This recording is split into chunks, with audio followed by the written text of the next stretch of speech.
Folks, we are live. Welcome to Talking Crit, the show that's so hot that I think me and Mike are basically without AC.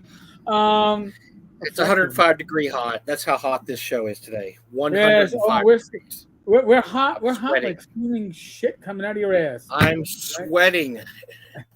Did I say that? Yes, I did. Folks, I am Eric Tenkar, your bartender in the OSR. Stage right is none other than Bad Mike Battleato. We are your hosts every Wednesday, and we made an executive decision today. Well, actually, made it kind of like yesterday. It's like, Yeah. who are we gonna have as a special guest? And it's like, there's so much shit going on right now. Probably nobody. We, And we not just still owe Jason Hobbs a visit, and yes, and we're going to get to you, Jason. We promise. We would love to talk to you. Last week we had an unexpected guest, Rob Conley, just happened to be talking to us, and so we yeah, popped in. But yeah, we got a lot of things going on in the OSR. We're just going to throw out there, or just in gaming. And it doesn't have to just be the OSR. We're gonna kind of fill in the blanks for a lot of things that have been yeah, happening, and just kind of follow up on a whole bunch of crap. I mean, there's all kinds of stuff going on. Some of those months we'll be sitting here, Eric and I, are weeks, and like nothing's happening, right? We're just sitting here yeah. like, There's no gaming nothing's going stupid, on. and it's like there's so much No gaming gaming stupid. We're stupid. gonna have to. Lanas is on vacation. Watsy's not doing anything dumb, and you're just kind of like, yeah, what's going on here? Yeah, And you know, then you have, you know, yeah. Well, it's every once in a amazing while you that get your- when it comes to gaming stupid, our two best sources are Wizards of the Coast and TSR. right. Opposite ends of the gaming spectrum, fighting in court, and yet we find the stupidest shit Yeah, coming out of both sides. So, okay. I'm trying to find some booze here. Um, you see, uh, um, I I, I got I got got a few possibilities. I got these nice little wine cups over at Costco, and it's like insulated with a cover, so Rach made me use it for my wine. And for my non-alcoholic drink, I've got this flowery cup because I've got enough balls to be able to pull this off, and it's Yeah, insulated. you don't care. I don't care. I don't care. I don't Strawberry care, lemonade man. vodka. Strawberry lemonade vodka. Anyone? How about distilled gin? This is Chris Stodgel's. Okay, I think I found something that resembles booze. Uh-oh. I don't, the rest of Example? the stuff. I mean, all the rest of the stuff. This isn't really booze. I don't know what it is. It's weird stuff I've never heard of. So we got Um, something called Legacy Blended Canadian Whiskey. Yeah, that'll do. that could be okay. I'm not a blend guy, but All because right. I'm fancy now. I'm fancy now. I'm kind of Fancy fancy now. schmancy. Yeah, I don't really get the Nicholas, blends from more college, high school. I don't do blends anymore. But um, tonight I'm going to do a blend. Nicholas wants to know if we watched Zach Smith's video on Jeff Ryan's blog. I Ooh, understand. no. I understand No. it's 3.5 hours long. I know Courtney was Jesus doing a little Christ. bit of a summary on the Tavern's Discord server. You can probably find 3.5 hours long? Yeah, 3.5 hours long. I don't have enough time in my life for that. No, I don't know if I do, and at least not for Zach Smith. I mean, whatever you hear about I'll watch a people Marvel tonight, superhero movie that's that long. Yeah. I'll watch a Yeah. Scorsese movie because Yeah. Scorsese's always going to give you kick-ass something for 3.5 hours, right? But I don't know if Zach Smith's going to turn me on for 3 hours. I don't know about that. no, I don't think that's gonna. I can't. I don't like Zach. I mean, he has some of the most amazing RPG material produced in the hobby, some of the most phoned in material to go along with it, and he's just a shitty person. From my You want own to see personal him experiences. wax because he's always above. He's always better than thou, right? So he's going to wax better than thou for 3.5 hours. I don't know if I want to see that. I don't think I can handle that. I could handle it maybe in like 15-minute bursts where you got to do a shot before each one, and then by the end you're already on like your 10th shot. And you're already. Remember, I'm one of the few humans in the world that's actually read his book. I Did Porn, and he was one of the few humans on the history of Earth that made porn boring. So I'm a little leery about just seeing him talk about regular stuff because this guy made porn boring. But by like halfway through the book, I'm just like, Jesus Christ, just get through this thing. I'm bored. God, I'm bored. Cool. So I don't know if 3.5 hours might be too much. I can't do 3.5. Paul, Tenkar, Bad Mike, did you see the link I sent on Discord? Or Levi Combs dedicating his phylactery on the bus to Saw the that. That grave. was really Love nice. it. Very, very. We knew he sent that out to Gary and I a few weeks ago. That was very, very, very touching. Very touching tribute. Very nice. Doug So, touched a lot of people's lives, he did. just by having the con more than anything. Really, just the fact that he had this con that everybody could come to and meet with other creators and just kind of throw ideas out there and run games and yeah, he's a big part of a lot of the people we see in the OSR now. That's the first con that Matt Finch ever went to was North Texas. I mean, a lot of these guys got their starts there in North Texas. So yeah, that was really nice of him. Very, we appreciate it. Thank you, Levi. That was awesome. Yes. Climbing that mountain. Welcome. So, like I said, we got a lot of stuff to delve into. At some point, I'm going to fall behind in the chat. I'm sure you all are going to be lively. I'm going to try to be less lively than I was over the weekend or earlier this week. But I'm going to address the elephant in the room first. One quick thing here before you start. I want to let everybody know there's a chance I'll get booted off tonight. I think the router is overheating in the garage or in the warehouse. It's probably 125 degrees in there at least. It's 105 outside. It's got to be. It goes out about every 2 or 3 hours, and I have to go reboot it. So if I get knocked off, I have backups. I'm gonna jump on my tablet. But if you see me disappear, that's probably what happened. The router probably shut off. Yeah, it wasn't Jehovah coming down to pull Mike. No. It's not the rapture happening. Or anything. Yeah, no, I probably won't go anywhere when the rapture happens. I'm sad to say. But yes. So all right. So we're gonna start with the elephant in the room because I'm sure everybody's got questions. Did I see Vince's apology video? Yes, I saw Vince's apology video. What's my reaction to the apology video? In one sentence, it was most likely the best apology video Vince was capable of doing. All right. And now I'm going to add context to that one sentence. All right. First, I will start off with I shouldn't have fat shamed Vince. I myself can stand to lose 50 pounds.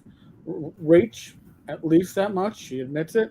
I should not, but I was personally angry and I was lashing out. So that's where that came from.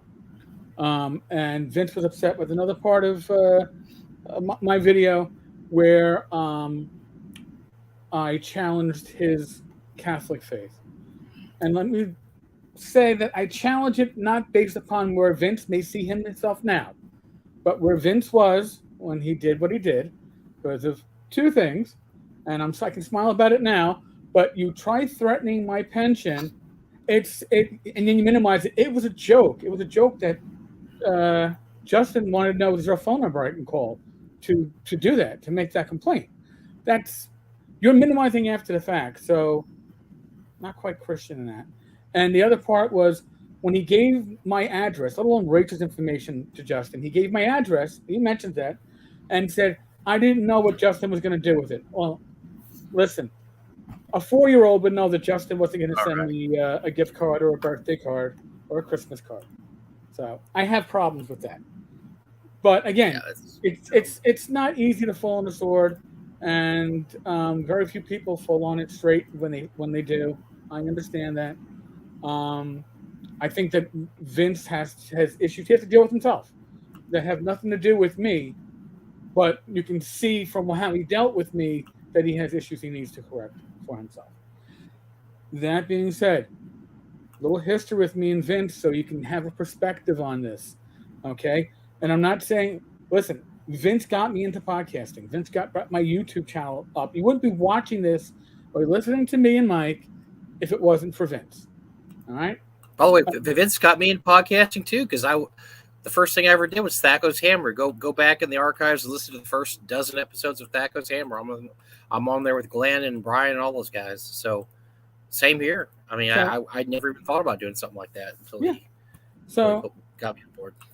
For folks that don't know the history of Vince and I, Vince and I met because when I first saw him talking about mazes and perils, and he put out like the early release of it, it was word for word another product, and I called him a plagiarist. If you know me, I speak my mind, and I say what I say. And Glenn Hallstrom brought us together, and Vince explained, well, yeah, it is word for word, but the person who actually initially wrote it abandoned the product and said I could do with it whatever I want. I was like, well, that's not how even the OGL works. You still got to credit the person. You didn't write this. You could say you re-edited it. So it actually pushed Vince to rewrite it. And the Mazes and Perils that won the Emmy as best free product was from that. And then Vince, to his credit, gave me the credit that if I hadn't been basically the asshole I was, I wouldn't have pushed him to get an Emmy. That's good and bad because I'm gonna. I think that any is something that was probably more harmful than good, my opinion, for Vince in the long run. So a few years later, I'm at North Texas, my first North Texas. Vince grabs me and he puts me on for like a 10-minute part of live or well recorded at North Texas, and did like a little bit of an interview with me, and it was very flattering. I didn't think I was worthy of that, and it was very cool. Uh, Speed ahead, the Brainstorm podcast with myself and Vince and Glenn Hallstrom. Amazing. It went on for I don't know a year and a half. I couldn't even tell you. It went great until Vince decided to pull the plug. I didn't know why he decided to pull the plug at the time. I have since learned through later podcast work with Vince, plugs get pulled because they're not getting enough downloads. If you're not getting enough downloads, you're not getting enough recognition.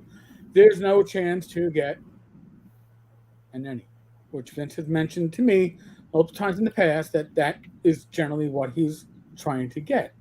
So it's recognition. But I did another podcast with him, with Faraway Lands, with him and Dirk Stanley, the author of Faraway Lands. And I think it lasted 3 episodes until Vince didn't notify us of another recording. And finally, after like a month, I reached out and said, what's going on? He canceled it because not enough listeners, not enough downloads, but never told us. Okay. Let's go forward again. Old School Blues. Vince, very excited, wants this podcast, him and me. I actually dig into my pocket. I find an artist. I get the Old School Blues. I got this logo done up. It looks really great. It's in watercolors. And I'm on for a couple of episodes, and then I'm not asked again. But there's more episodes coming out with another host. And I'm like, what happened? Oh, it needs a female voice. So you'll be back at some point. And I don't know whatever happened with that cast. I let it go. Fast forward a little bit. Save or Die. Save or Die. What's going on with Save or Die? Liz Stewart, Mike Stewart, Jim Wampler. They decide to leave Save or Die. Why? Because which, by the way, they had turned into a powerhouse yes. in the community. I mean, it was huge ratings, huge, and they had what 3 or 4 years, 5 years, something like that. They brought it from a barely listened to podcast to probably the most listened to podcast in the OSR at the time. And Vince at that point reinstated himself as one of the hosts. I guess it didn't go down very well, and they decided to leave and make their own cast. Vince reaches out to myself, James Bond, Glenn Hallstrom, and says, hey, join me on Save or Die. And we were all kind of like, and like, all right, you know what? I'll do Vince a favor. I'd like the podcast. It's fun. It's enjoyable. So we do it. And after 2 or 3 episodes, Vince says, yeah, I'm done. It's your show.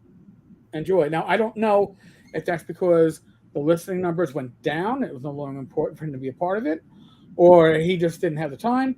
But we all felt that we were kind of misled. Is a good way to put it. And we did another 2 or 3 episodes ourselves before announcing on the last episode that this was our last episode, because again, didn't like the feel of it. Vince reached out to me again right before I came down with my congestive heart failure, and we were working on another cast that was supposed to happen. Didn't happen. Probably the best that it didn't happen. Um, but throughout all these times, I kept in touch with Vince, and I'll be honest, a lot of friends, a lot of mutual people that knew us mutually asked me why, and I was always like, because I thought I saw something in Vince. I'm not even stuff they already went over on the video. I'm not going to go and dig into that, but I thought I saw, something in Vince. I knew I was exposing myself every time I did, but I figured it's not. You always figure it's not going to happen again. When Vince started shilling, and yes, I use the word shilling. Some people say I cast the first stone in this by calling Vince a shill for TSR. Vince was the place for the official updates from TSR. I don't know what you want to call it, but when you're showing a product that doesn't even exist and pretending it does, you're shilling. Um, and I had to say that because I valued the work that Vince had done. Vince had done a lot for the podcasting community, for the YouTube community, for the OSR community, and I saw him throwing it away with TSR, and it upset me. It upset me as a friend that my friend could do this. But this is my opinion, as I saw, and I understand that yes, this conversation is apparently edited. That there are pieces that are in between what I saw that have names of other people, but the names of the other people were not a friend of mine. You know what? If Michael Havermill was calling me names and wishing death on me, he's another nobody that doesn't like me. That's not a big deal. When somebody who I did podcasts with and gave money to and invested in projects with does what he did to me as a friend, that made it very personal. And maybe I was a bit too wound up when I did the video, but that was the reaction that because this was 6 months ago. No, for me it's right now. All right, this is if I learned about it 6 months ago, yeah, it's 6 months ago. But yes. So I mean, I can talk about it now. I am calm, relatively collected, maybe sane, maybe insane, but I think that Vince, for me, has to do more than words. If he's actually looking for my forgiveness, it has to be more than words because I've heard words from Vince throughout our friendship. I need more than words. I seriously.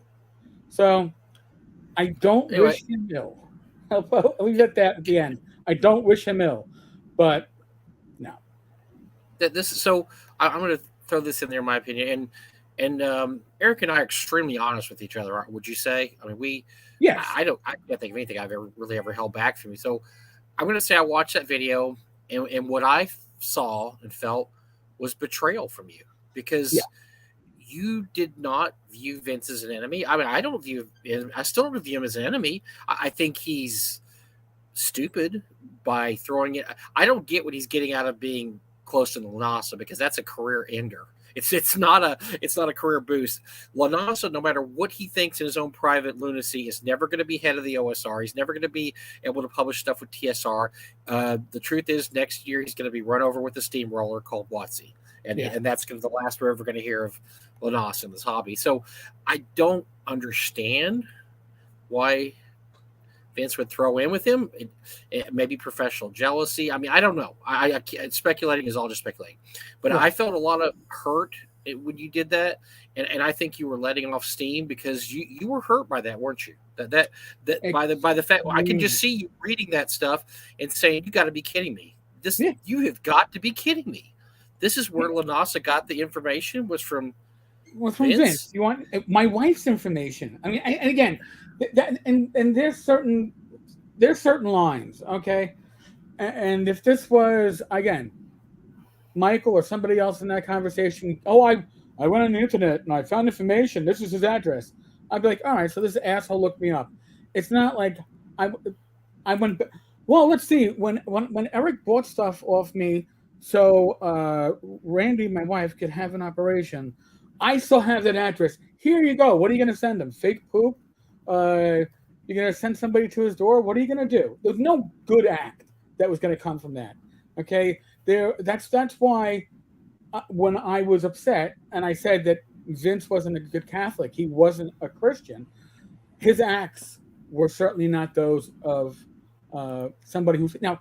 I'm not saying where Vince is now. Where Vince is now, maybe Vince is truly, repenting on what he did. That's not for me to judge. Okay, and I have no way You of know, knowing. you don't have to forgive anybody. I mean, there's people in my life that. So I had a case years ago on eBay where this guy, and I don't even know where this came from.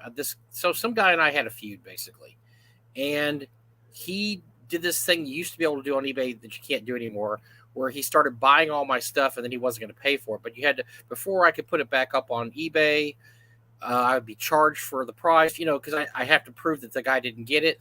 And he did it because we had a beef off eBay and he knew who I was. And so I had to shut all my sales down. I had to block him from my account. It was just a big hassle. And it was really pissed me off. And I just, to test this guy for years, I get, and out of the blue, a few years ago, get an email from this guy. And he says, hey, I just want to let you know I'm going through the 12-step program. And one of the steps is to make amends.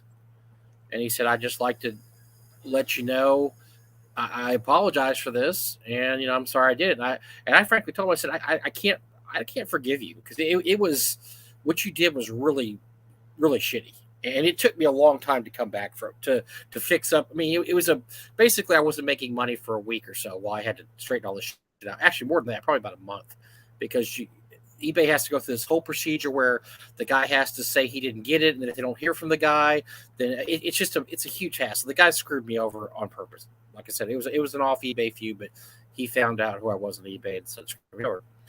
And he said I accept that because I accept if you can't forgive me. And then he told me a little bit about his life, about he went through some really bad times, but then he had a son, and he looked at his son one day and said, I can't be the kind of guy I am to be a father to my son.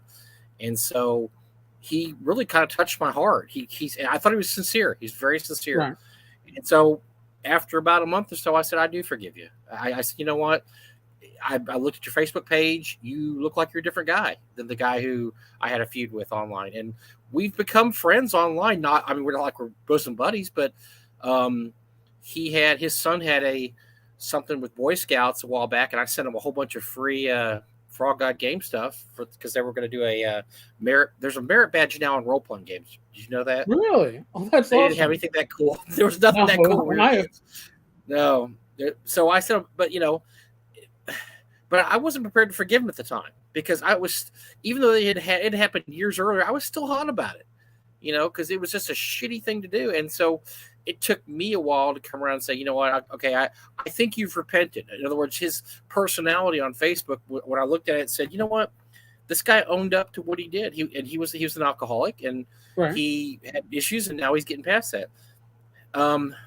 It's up to you to decide whether or not to forgive. It's not for anybody else to say. Nobody else needs to come in and say, well, he apologized. You got to forgive him. That's bullshit. That is bullshit. No. You decide when or if you're ever going to get past this. And, you don't have to ever get past it if you don't want. That's, like I said, it's not up to you. It's Vince has to solve his own issues in his life and decide, well, why did I suck up a little Lassa? Because this guy is a train wreck. Right. And I don't get why you try to, have anything to do with him, because the guy's not going to be.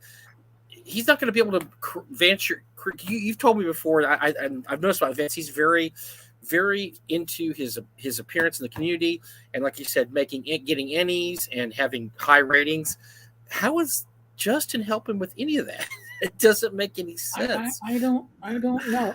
And Mike, you brought something that you sensed betrayal in my my video. I was my feeling, and I think part of it is that I went through my timeline. I went through my PMs with Vince that started at the end of January after being silent pretty much for months, and I went. Vince started to reconnect with me, to be a friend with me. Within days after some of those comments were being made. Did we not have a good time with him at North Texas? We had a great time, didn't we? Yes. We did a podcast. Me, you, him, and Glenn. And we had a great time. I don't get it. I mean, when I saw that timeline, it blew my mind, because it's like, you're telling me that, like, literally a handful of days before you reached out to me, I was still the person that I guess you would have been happy to have doxed, or to have attempted to get the pension away from me.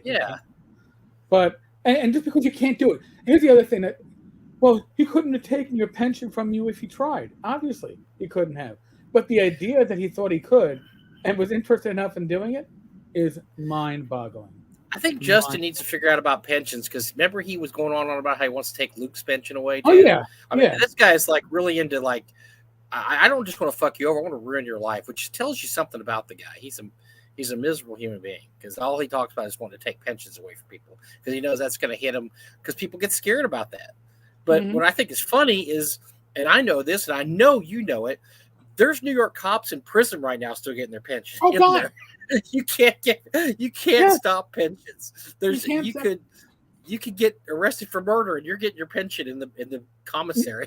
You know, you're going to live high on the hog, and the reason is because in New York State, the pensions of public servants get paid before anything, before a salary gets paid out. They have to make sure pensions are paid, and pensions are guaranteed. Once you're receiving it, it doesn't get revoked. They could change the state constitution every 10 years. I think that's a possibility. They can have it. If the voters vote to have a state constitutional convention, they can change the Constitution. But it got voted down last in 2020. But there must be a lot of relatives of a lot of politicians that have relatives in prison. They don't want them losing their pensions. No, and that goes to, like, you know, you send I don't know, state senator, or if they have retired. I mean, I'm sure they by the time they're convicted, they're retired and collecting a pension. That money is theirs. You collect it. You collect until death, unless you took, like, the death gamble, in which case your spouse can collect until they pass. It's a dumb thing to think you're going to do that. I don't know. Maybe he didn't mean it. He says he didn't mean it. I don't know. I thought his apology was very much, I apologize for getting caught, but, you know, no, I don't know. I don't know if it's sincere or not. I don't know. I don't know. Here, my opinion, Mike, there was minimalizing. Like, I didn't know when I gave up Eric's information that he was going to get fake shit sent on that. He was going to get doxxed. I didn't think that far ahead. I thought it was funny, the idea of, I didn't think we could do it. I just thought it was funny about his pension. That's minimizing. That annoys me, because it's not actually taking full responsibility for it. But like I said, in my opinion, again, from my personal experience, and having known Vince for probably a decade, give or take, it's never easy to admit when you're wrong. It's never easy to admit you were wrong in public, and it's never easy to fall on a sword. And I've seen that happen a handful of times on a job. And yes, when people perfectly fell on a sword, they generally walked away unscathed because they did the right act, and the job took care of them in the end, right? But we love in America. In America, we love a redemption story. Yes, and that's why half these guys get caught doing stuff. The first thing you do is come out and fall on your sword, like you said. You admit, I screwed up, and I had lust where I shouldn't have had lust, and you appear with your family in front of the camera, and then, you know, there's always that segment that's going to forgive you. Say, oh, you know, he's trying to do better, and because they love a redemption story, what they don't like is somebody who hides it and doesn't come clean, and has to have it dragged out of them, you know, right? And then reluctantly admits, say, well, yeah, I guess I did that. They don't like that. I'll be the first person to say, obviously, there's parts of the narrative that was missing from this, because it was the shots that I got showed what they showed, and they didn't show other names. But again, relevant to me was the only person I considered a friend in that conversation. and that's Vince. So if there's other people missing that wanted to do horrible things to me, it's a lot less impactful on me as a person than watching somebody I considered a good friend do it to me. So to me, the missing part of the conversation is irrelevant because these are people that I didn't know. So what difference does it make? Well, I tell you, well, there is a delicious part of this is that it appears the behind the scenes TSR people are all turning on each other because I think Justin said that Dave Johnson released that stuff. Well, So I don't know. It sounds like they're all. Vince said that he believes that Justin sent this to me. I don't know who sent this to me. Okay, Somebody who wanted to create chaos. Somebody thought chaos was going to be awesome. I mean, there's been a lot of strange going on. Like two weeks ago today, Chad Revenge deleted all their comments and went disappeared off the face of the earth, gone. So I mean, there's stuff going on in the TSR world now, and I've heard people hypothesize that Chad was Justin. Why? Because really, Chad didn't give up any information that wasn't already out there. It was all smoke and mirrors. It was all I do all this stuff, and he would call people names and say these guys are terrible people. But did that really matter? I mean, that wasn't really giving up anything. He's just telling names, and he would say he has all this stuff. Oh my God, I've got all this stuff released. He was on our show a few times. He'd pop on and say, "Oh man, I got some stuff going on here." Yeah. Yet it was all smoke and mirrors. We never saw anything. Never sent me shit. Always like, oh wait, your mailbox is going to be filled. And you know what? It could have been Justin. It certainly could have been. I mean, that would be the one. That would be. Actually, I think the grammar was too good. But he had, remember, I don't know. Yeah, and that guy, Eric, his ego is so huge he wouldn't even stoop to insulting himself, even in pretend, because his ego is just too gigantic. There's no way he would have said some of the stuff about himself. I don't know about that. I have my suspicions other directions, but yeah, I don't think Justin fits the profile. But yeah, it's weird. There's been chaos going on behind the scenes over there. There's obviously something up, and everybody over there is which is delicious. I mean, everybody over there is pointing the finger at each other, and they're all,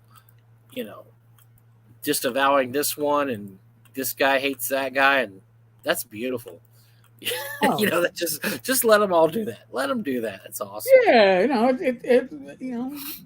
what was it? Chaos theory? I'll take the chaos theory. Oh yeah, let's do it. Yeah, let them eat each other. Let them all sharks in the water. Just go for it. Yeah, Tom. It's almost impossible to take a pension. Treason may be the only way to lose a federal or military pension. That's but it didn't matter, right? Listen, it's not can you complete the act? It's what was the intent, and was the intent to attempt this? Sure. I mean, did it go anywhere? Obviously, it couldn't. But just the fact that you think I called you a shill means let's take away Eric's income source that he worked 20 years to earn. Yeah, no, that's not so cool. Not so cool. Well, what else we got here? We don't have to spend all our time. No, we don't. This is an old story now. We're gonna toss this on the scrap heap and move on. Oh, this was sorry. This is one of the tabs. I was looking at something for somebody who had a question about a federal carry permit. It doesn't exist according to the ATS. Mm-hmm.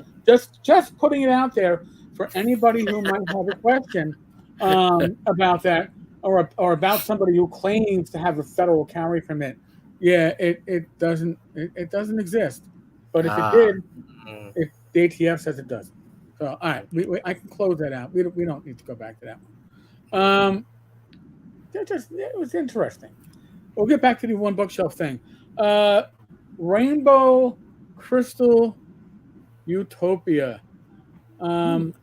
Okay, so I this. think I think. Oh, you know what? I took that when I was in college. I remember that. It was a bad night, man. Oh, geez, I was. Yeah, I should have Yeah, drank when I took that. yeah. Is that what we're talking The about? We're trip talking was about. fine, right? Oh, this is something else. I'm sorry. I thought that Yeah. was okay. Never mind. No, it's not that, and Oh, it's not the one I took and in it's not college. some Okay. kind of laxative either. Mm, That makes you shit out rainbows. that might be Um, Utopia, though. Sometimes I okay. get. I don't know. Well, so for folks that don't know what this has to do with, this is Corthalis Publishing. I'm probably mispronouncing that, but I don't care. Venture. This is his work. This was his attempt. I'm not even going to say my opinion. It was obviously an attempt to troll a certain community during the month of June when it was Pride Month. Um, and when it went up initially, it got pulled. It got pulled for review.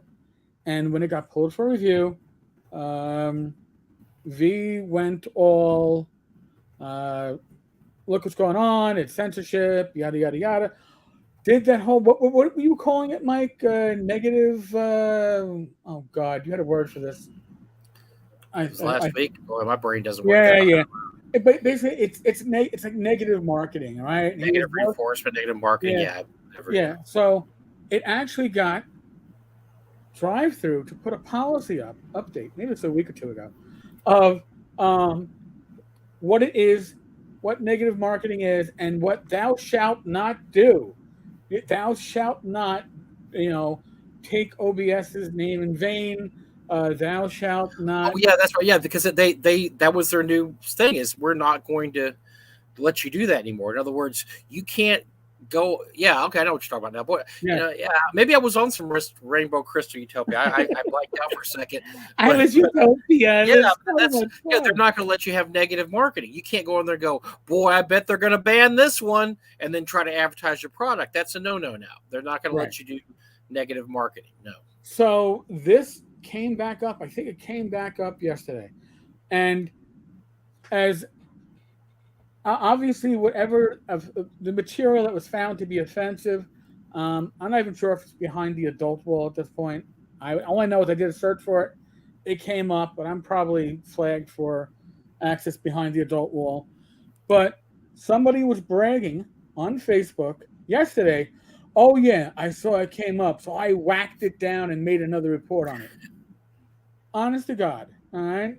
If something's already gone through the process and it's been now approved, it's gone through the process. It's been approved. If you if that's the way you wanted the process to run and it's gone through it, leave it be. Smacking it down and making complaints, and there was a promise that it comes back up, we're gonna make another complaint, another complaint. They, I'm sure, are now going to add a little code so that after something's approved, you can't have it smacked down and removed again.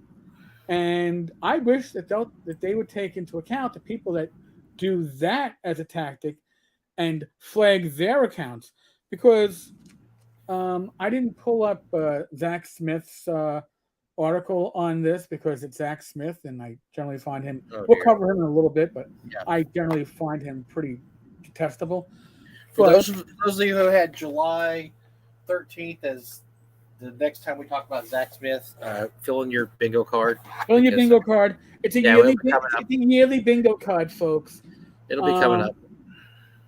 but he made a point that part of what the new rules was if you say anything on social media and you're a publisher and it's political in nature, it could impact your ability to sell on drive-through.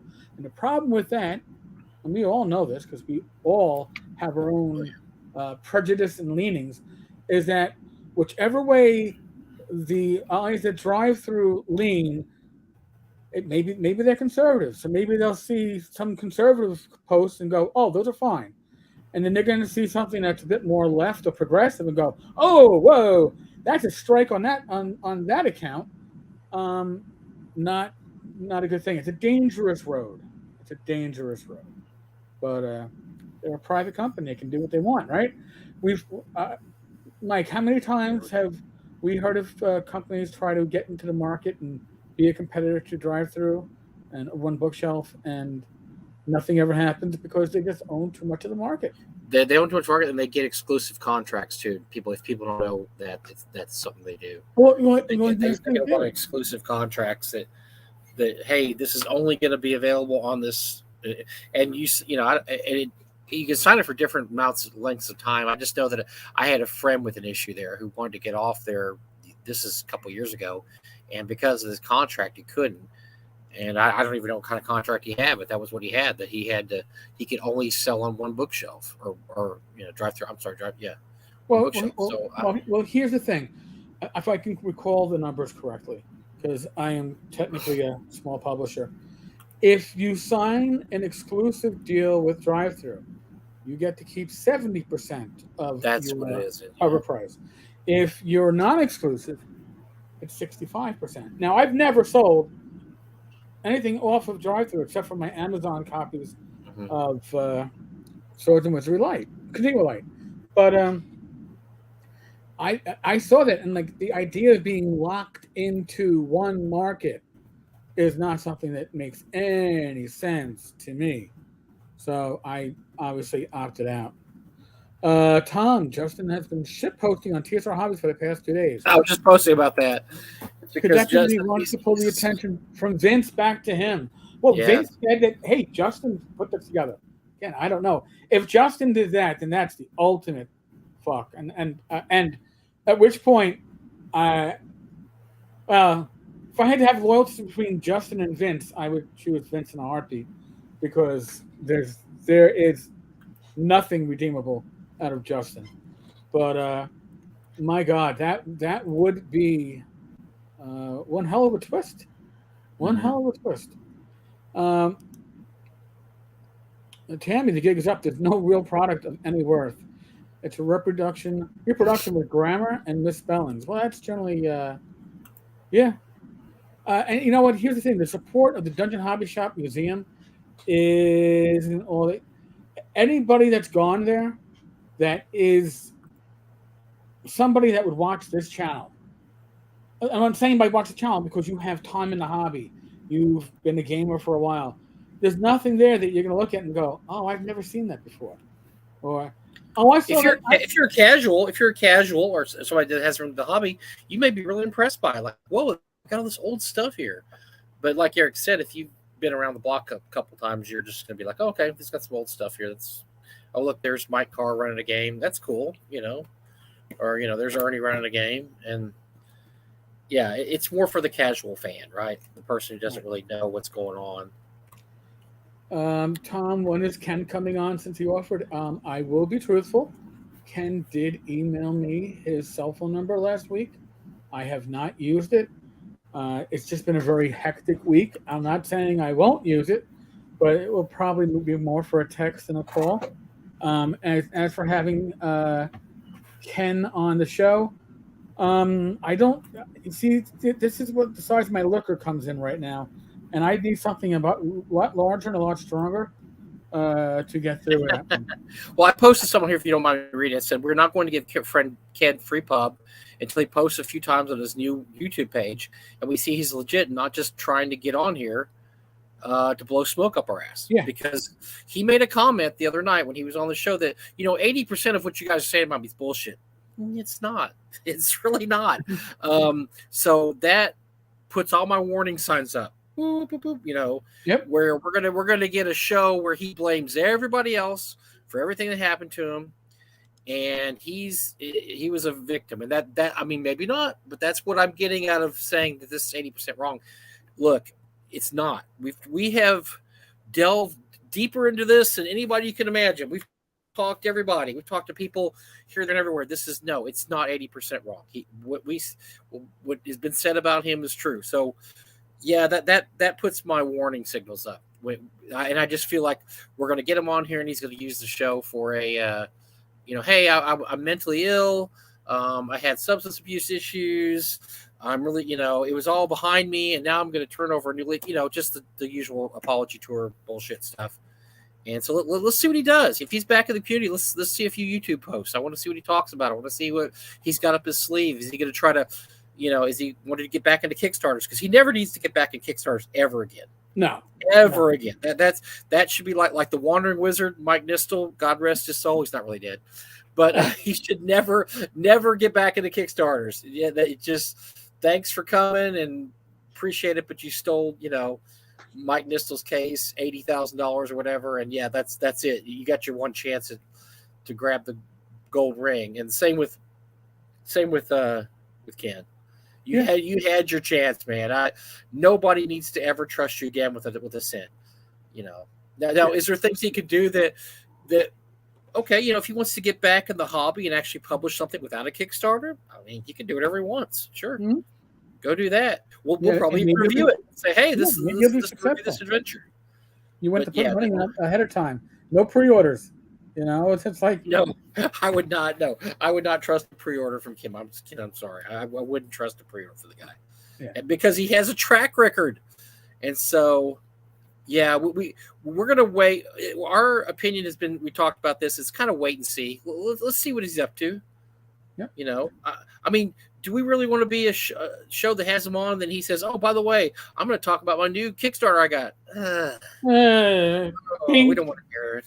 Look, you lost connection. How did that happen? We don't. So let's see what he's up to, and if he's sincere and he really wants to get back in the community. I just think he's left too much debris behind. I swear on the Knights of the Dinner Table live action series, everything I do will be above board and not burned down in my friend's barn. He's just left carnage behind him. I don't know how you can come back from some of this. You probably can't. It's like John Edwards trying to run for president again or something. Like, you know what? Oh, no. You had a baby with your press secretary while your wife was dying of cancer. I think you're through. John Edwards. I have needs. I think you're through. I have needs. I'm an important person. I have needs. I was going to answer Robert real quick. Robert, those permits would be issued by the local territory, just like Washington, D.C. would issue permits, theoretically, if they did. But it would not be a federal issue. Go ahead. It's just answering a law question. Yes. Or like, there's some guys just can't come back. And so I would think at this point he's dirtied the waters enough that I just don't think he can come back. Although there's things, there's things you can do in the industry. You don't have to run Kickstarters. There's plenty of people that don't run. Have you ever run a Kickstarter, Eric? No. You put out stuff. But there will be one coming up later this year, but I'm not running it. Oh. I produce stuff.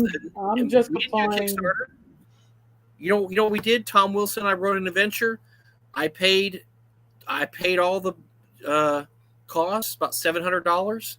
He did the writing, editing, and I did part of the writing. I paid for the cover art, the back cover art, another $200. We had 250 copies printed up, and we sold it ourselves.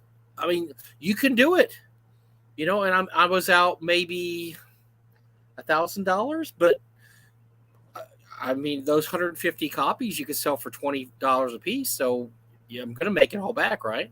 Right. If you sell it all. So, I mean, there's things you can do. You don't have to have a Kickstarter, folks. You can put some money out there and, do it yourself. I mean, Kickstarter at this point is what? It's just a pre-order system, right? Basically, it's a pre-order system. It's a pre-order system. Yeah. And before we were doing things like Kickstarter, I believe Cobalt Press was doing one of the first crowdfunding projects on their own. I remember some Dwarven Adventure I backed. It was cool. It was a cool concept that you were able to make sure this stuff happened. Has Kickstarter gotten to the point of absurdness to some cases? Yes. Sure. Certainly. But for those who forgot, the article I read out of Hobbies Magazine about 2 months ago, Ken Whitman was once considered one of the 30 most important people in the hobby because he was a legit publisher. I remember we read that, which just blew our minds. Like, what the hell? But then we started thinking, like, you know what? Yeah, he was a legit guy at one point. He had Wit Publications and did a bunch of stuff back then, then it just went downhill from there. But yeah, well, remember back when he was like managing Larry Elmore's Kickstarters, I actually said this is a good idea. This is you should have professionals. Yeah. What was I thinking? Professionals manage your Kickstarter if you don't know. Somebody who knows what they're doing. Somebody like Ken Whitman. So yes, I make mistakes. I am not I am not free from mistakes looking back on my past. But at least that was a relatively harmless one. I gave credit where credit wasn't due. Jesus. Well, Uh like I said, according to Games Magazine, Games Unplugged magazine, I think that issue was what from like 2001 or so, 2002. okay. He was once one of the 30 most influential people in gaming, so he Well, did have a good reputation at one point. Obviously, it went bad, very very bad, very quickly, and so we eagerly await to see what Mr. Whitman will come up with, at some point, yeah. and we'll Ear- see. Earn earn your guest spot, Ken. Yeah, Is what Mike is saying. Earn your guest spot. yeah, we're Uh not going to be here just so you can advertise shit for yeah. whatever you're doing. So. Adamantier. You have Ken came on here to be a horde of Kickstarter backers ready to demand their money back. I'm only out $50 myself, but others. Well, maybe Mike. Maybe we get to our 1,500 subscribers that way. Bring Ken on. Just say, hey, you have to subscribe before you can yell at Ken. That's always the temptation, isn't it? Because the show, I always get people that talk to me off air, like, why do you guys talk about Lanasa so much? You need to just stop giving him publicity. Like, we don't talk about it all the time, but here's the sad fact. This is the sad fact about American society is people love train wrecks, right? Yes. And they just love watching train wrecks. And so Yeah. every time we talk about them, our viewership numbers go through the roof. And I know it's counterproductive, yes. But we literally get, way more subscriptions. We get people watching. We get thumbs up. Well, because they want updates on it. But and here's Right. the other part that Mike hasn't said too, is that people have short memories. That's the reason why people like Ken Whitman rebrand themselves as Whitman and think that they can make a resurgence, a comeback, because maybe they'll forget the bad me, only remember the good me. But there isn't that much good me to remember in this case. I mean, but honestly, you talk about if I talk to you right now about the Gygax Memorial Fund and the shit show it was 7 years ago when I first started covering it, most people would go, I didn't know that. Really? Because you weren't listening. Nobody's talking about it anymore. Nobody's talked about that for a long time. Yeah. You weren't reading the blog 7 years ago when Gail was threatening me with legal action, because, and if you did, you forgot about it because you can only remember and care about so much. So if I start bringing it up again, there haven't been many updates, still a worthless project, even with another person in charge of it. Really, our memory does not hold it. So like TSR, they're current. The TSR is still looking to get their fingers into your pockets and to find their anger niche. Like we want angry followers because an angry army of 2 is better than a compliant army of 100 or whatever the motto is. They're looking to get people that are angry at the world, angry at the OSR, angry at the hobby for I don't know, not being what they want it to be, and they're trying to take a leadership role in a community that has no leaders, which is what I always find so amusing. Oh my god! Yeah, and why you would fight so hard to be leader of the OSR? I mean, okay, I mean the whole concept of OSR is it a paid position? Mike, is there a stipend that comes with that? I like to know. Do I get it? Would you get a stipend? It doesn't make any sense. There's first of all, the OSR is all kinds of different movements. Politically, it's all over the place. It has right wing guys. It has left wing guys. It has progressives. It has libertarians. It has authoritarian. I mean, it has everything. You can't put that all under one roof. I mean, it blows my mind that people fight about. Well, here's what the OSR is, and here's what you should. Here's why I want to control it, and this is what I want to do with it. And we once knew a person, we're not going to mention who got mad when the OSR wouldn't do what she wanted it to do, and so she stomped off and threw all her toys on the ground and broke everything before she stomped off because She I need kept my wanting the walled OSR to be. garden. I need my walled garden, Michael. I She need. kept saying the OSR should be one thing. Then she finally decided the OSR is the only thing the OSR is full of neo Nazis, and then just stomped off. But it's not. There's plenty of people on every side of the fence. Look, go to North Texas. You could get 5 publishers in a room, and none of them would agree about anything, and they're all Yeah. OSR publishers, and But they'll they would all agree. happily drink together at the bar and not. Right. And that's the thing too. The true OSR is the OSR that last week came together for Aaron and his kid, right, and raised well Oh over yeah. In fact, over we should talk about that 41,000. for a second. That was awesome. Yeah. Yeah, that's what the OSR is. That's what community is. It isn't like, oh, I can't game. Excuse me, Michael. Before I come to your convention, do you have any Republicans attending? Which I mean, I've been oh, how asked. about, do you have people that are unaffiliated? I don't trust them because they haven't taken a stand, so I can't game with them. I've been asked if people that do certain things come to the convention or not, and one of the ones, does anybody come to your convention carry a gun? I don't know, maybe. The sheriffs from West Texas that come to the convention, I'm going to suspect they have a gun on them. Doug will probably have a gun at the time, and I was like, what do you want me to do? Have a no gun announcement there? It's legal in Texas. We can't do that. We were not allowed to say that. It's against the law. So, in the same way when they one person wanted to know, is there, how should I put this? I'm trying to think of a way to put it the way they said it. Is there a way to find out how the dungeon master voted in the last election? This is separate. You can ask him. He might tell you. I guess you can ask him yourself, but I want to ask him before I signed up for a game, for one of their games. So I'm supposed to have a page off to the side. How you voted? I'm sorry. Everybody attending this convention must wear a red shirt or a blue shirt.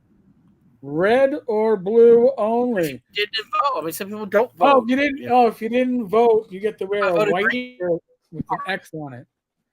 You're gonna wear a letter of shame. God damn it! Like, you're not very interested in gaming if that's your first 2 or 3 questions. You're really not interested in gaming. You're interested in virtue signaling or appear to do the right things or say the right things. You're really not interested in playing games at that point. And when we say virtue signaling, we're not just saying. I mean, I know historically people go virtual signaling, and it's usually from the left that they're talking about. That it's at the right. Oh, the right left. virtue signals. But the right virtue signals all the time. Look at your fucking screen right now. Look at your screen. Look at that product. And you tell me that isn't virtue signaling. All right? I'm sorry. It's virtue signaling. And by the way, to get that product off the screen, is anybody going to be out there in Madison in a week and a half? I guess it is. Anybody? I am. Oh, wait a second. Oh, I leave the day before VendorCon. Oh, man. I'm leaving Friday. I'm leaving Friday, then coming back the next Friday. So, you know what? I should have planned this a little better, shouldn't I?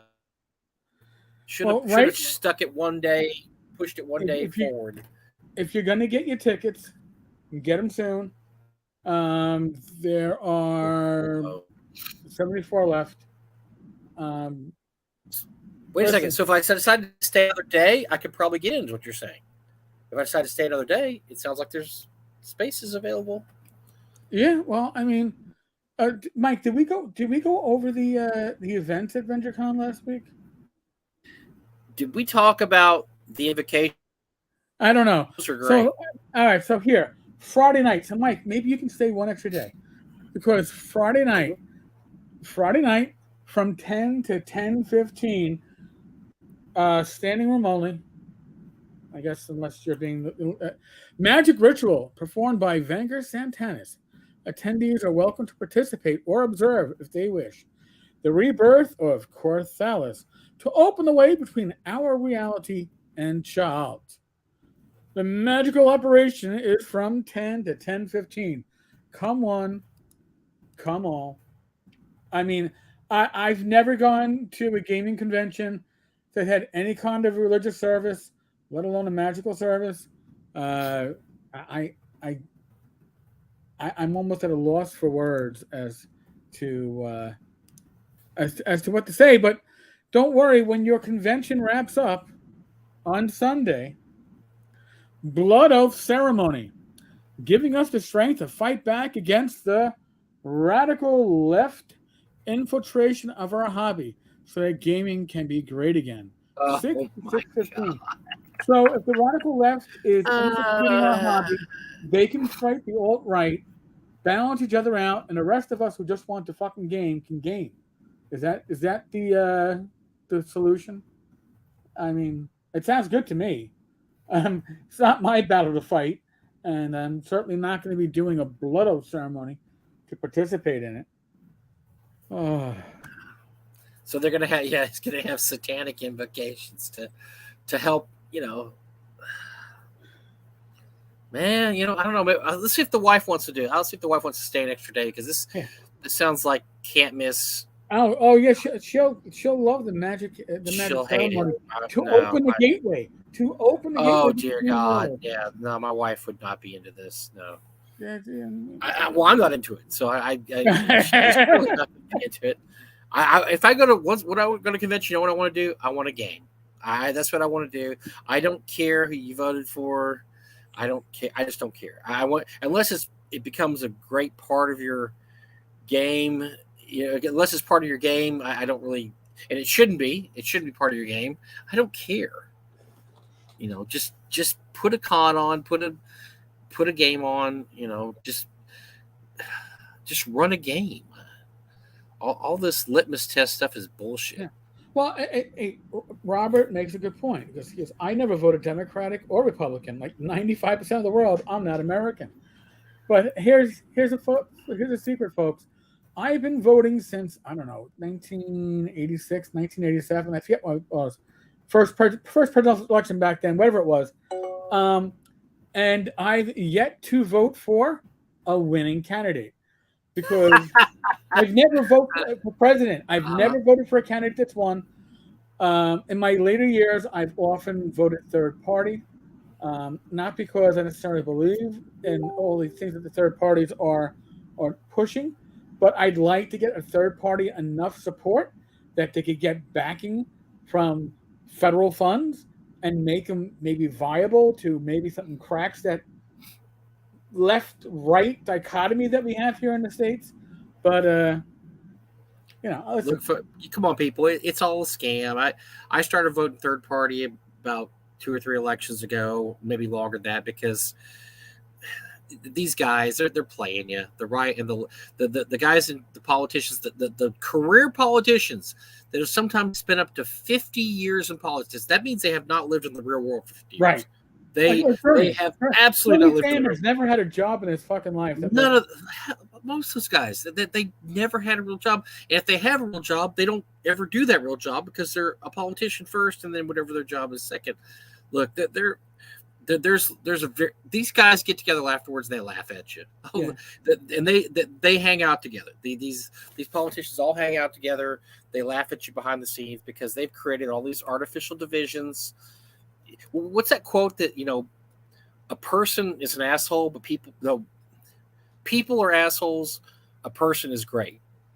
Isn't that true? I mean, you can get along with almost any person, but it's when you have these monolithic entities that that you don't like, that you have issues. And I found that so true in life. I get along with pretty much everybody I run into day to day, and that's every diverse thing imaginable.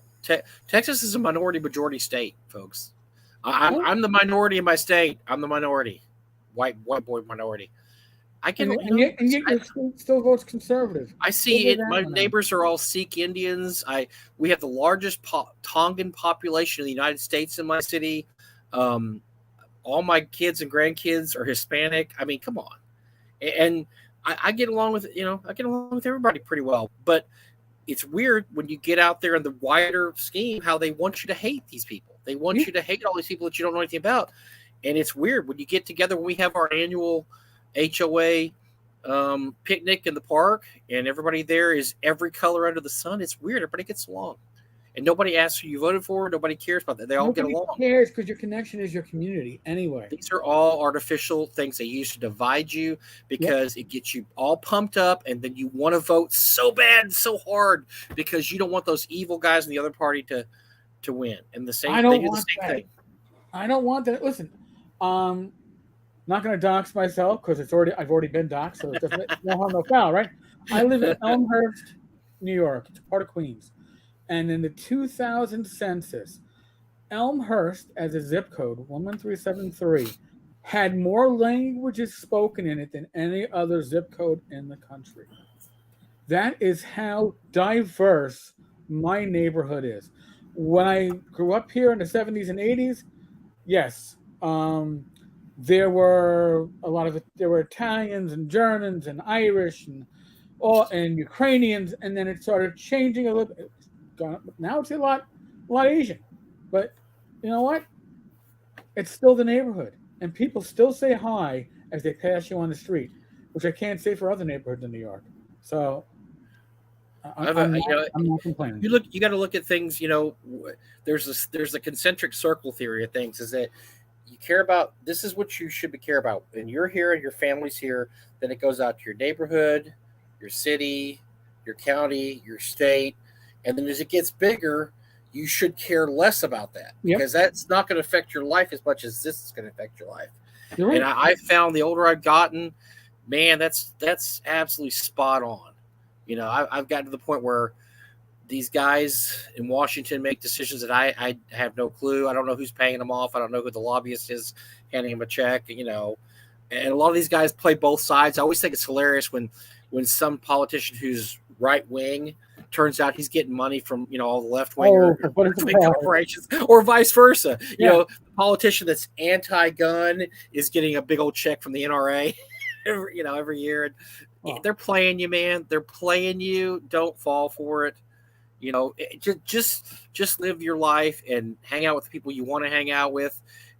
If you want to go to a football game, you don't ask the people around you. If let's say you're a Cowboys fan, which I know nobody here is but me, but if you're a Cowboy, I don't go to the Dallas Cowboy game and okay, first of all, I want to know who you voted for because I right. know we're both Cowboy fans here, but I am not going to be able to cheer with you if I find out you voted for the wrong guy. You two and you and you and you. No, You're around me. I you have a need to know. commonality. You have a Here's a little bit. commonality. You get there and you cheer for the Test. same team. Take the test, damn it. Own up for it.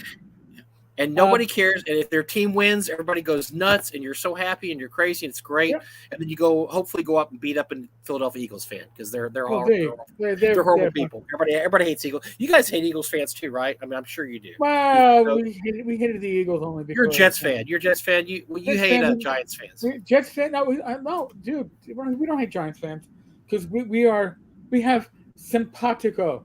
We both suck. So Yeah, now, but they've won 2 or 3 Super Bowls. Giants have won a couple. Yeah, Giants know what a Super Bowl is. Yeah. Jets have one in their genetic memory. Robert has an interesting point, and this is going to derail me for a minute. Will you cover the very tiny OSR drama channel that announced Star Frontiers included aliens that were blonde-haired and blue-eyed, therefore something resembling something Nazis? I could actually one up you because I have seen an earlier version of Star Frontiers, and think of what the opposite would be of Aryan, and take out your pencil and fill it in, and yeah, they're now I don't know if that made it into the official playtest that's being supposedly mailed out by Dave Johnson. Oh, I should have said thank you, Dave. I got it. I appreciate it. But I don't know if it's actually part of that playtest version that's going out right now. I don't know. Maybe it changed. I mean, I saw bits of a very early version that was written by somebody that was insane, and God, yeah. Yeah, That's bad. yeah. There's bad stuff. And for folks that I know there's going to be somebody out there going, what is Tenkar talking about? And this stuff was never released, and you'd have to be maybe we saw some stuff. Wink, wink, nod, Yeah. nod. Judge. I have sources. Things. You Yeah. know, I Oh, have he's got many. sources, baby. I He's have got sources. I have many sources. Okay, and generally overall they do me very well. Again, going back to our initial topic, I don't know who sent me that, but if Vince thinks it was Justin and it was Justin, then I actually have to feel sympathetic for Vince, and that actually is But wait, let me throw something out there. well. There's a for those interested. There's a science fiction book written in the '70s called "The Iron Dream" by Norman Spinrad. Not a very well named in science fiction. It's a great book. So this book. So here's the whole premise of the book. And you go in there and it has like off written by it was written by Adolf Hitler. That's what it says. Written by Adolf Hitler. So All right. in this in this other dimensional future, Hitler grew up to be a science fiction author. He tried to sell his art, didn't work out, started writing science fiction, and became a science fiction writer. And so, if you the book, like when you get the Iron Dream and you open it, it's is as if written. It says, "Oh, here's Hitler's other books." You know, it has all the fake stuff, the fake Right. bio. You know, and if Hitler grew up in Germany, is that so? The Iron Dream is hilarious. It's a book about basically it's a book about Nazis in space, but there's no such thing as really Nazis. So they, you know, they're all Aryan and blonde haired and blue eyed. They go fight the evil aliens who kind of resemble Jews. I mean, it's a great satire because it, you know, so basically the point is, even though Hitler's a science fiction writer in the Southern Universe, he still has some issues, right? And it's a funny book. It's kind of a oddball book. So this book got hammered in recent years and it got pulled out of libraries. The publisher will not publish it anymore because they said that it glorifies Nazism. But it's a satire. It's making fun of the fact that even in another dimension, Hitler can't get this out of his mind that the Jews are somehow taking over the world. And it's just so that's when you start losing control of the story. You know, when you see every blue-eyed blonde-haired person that's got to be a Nazi. I think that you're reaching, man. You're reaching. Yeah. Now, in this case, it may be true because these guys they're you know, we all know what David Johnson is. So yeah, you never know. Yeah. Unscripted and Unchained says he only dropped out of attending VengerCon because the airfare was too high and I can't do a 15-hour drive one way. Listen, I give V a lot of credit. V offered to have me as a special guest. I would have been comped the ticket, but I summers are not my time. Summers belong to my parents, my niece, my wife, my family in general. So I go places based upon the family need, not, hey, hon, do you want to go to a small gaming convention in Madison? That's not near Madison Central. It's kind of on the outskirts, and you'll have to like actually play games the whole day, not just play one game and wander around town. Yeah, that was not on the script. And I didn't even look at the airfare at that point. I was just like, this is going to be a very hard sell. So I didn't try to.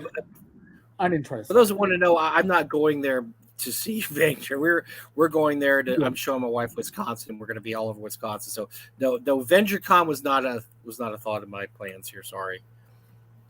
It was for other reasons. We're going. First of all, it's not going to be 105 degrees there. So that's number one on my list. Yeah. Yes. Can we say hi to people on our now? Admittedly, when I go to Poconos at my parents' house in the Poconos, and we walk the dog, and it's a part of town, but it's its own little part of town that's up the hill, and it's only these few secluded blocks.